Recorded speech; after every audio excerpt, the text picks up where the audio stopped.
Bine ai venit pe drumul către succes! Dacă vrei să devii cea mai bună versiune a ta și să-ți transformi viața, ai ajuns în locul potrivit. Astăzi îți voi arăta 5 obiceiuri simple, dar extrem de puternice, care te pot ajuta să-ți atingi obiectivele și să-ți construiești un viitor mai bun. Hai să începem! Trezitul de vreme egal productivitate. Primul obicei este trezitul de vreme. Oamenii de succes își încep ziua cu câteva ore înaintea celorlalți.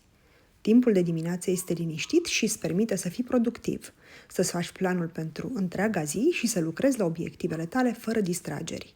Nu trebuie să te trezești la 5 dimineața din prima zi, dar începe cu 30 de minute mai devreme și vei vedea diferența. Doar încearcă.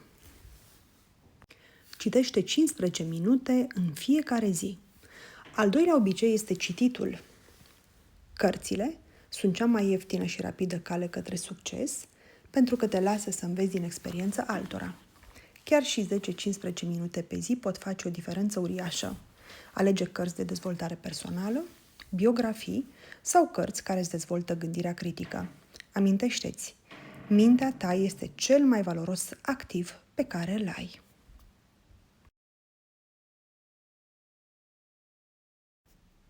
Scrieți obiectivele. Al treilea obicei este scrierea obiectivelor. Majoritatea oamenilor doar visează, dar nu notează ce vor să obțină. Scriind obiectivele zilnic, îți antrenezi creierul să caute soluții și să rămână concentrat. Nu e nevoie de ceva complicat. Ia un carnețel și scrie ce vrei să faci în următoarele 24 de ore, dar și în următoarele luni. Vei fi surprins cât de mult te va ajuta. Tu ți-ai notat obiectivele?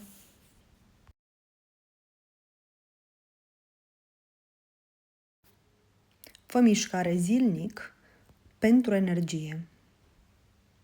Al patrulea obicei este mișcarea fizică. Nu trebuie să fii atlet sau să mergi zilnic la sală. E suficient să faci 20-30 de minute de exerciții simple, mers pe jos, flotări, yoga. Mișcarea nu doar îți îmbunătățește sănătatea, ci și îți crește energia, îți limpezește mintea și îți îmbunătățește disciplina. Tu când ai făcut ultima oară mișcare?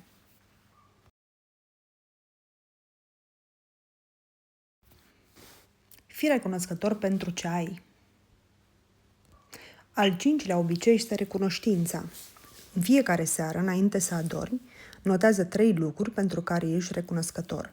Acest exercițiu simplu îți schimbă mentalitatea dintr-una de lipsă în una de abundență. Când ești recunoscător pentru ceea ce ai, atragi mai multe motive de recunoștință. Aceste 5 obiceiuri, trezitul de vreme, cititul zilnic, scrierea obiectivelor, mișcarea fizică și recunoștința, par niște pași simpli, dar puternici, care îți pot transforma viața. Nu încerca să le faci pe toate dintr-o dată, alege unul și practică-l zilnic, apoi adaugă altele pe parcurs. Dacă ți-a plăcut acest video și vrei mai multe sfaturi de dezvoltare personală, abonează-te la drumul către succes și pornește chiar azi pe calea către cea mai bună versiune a ta.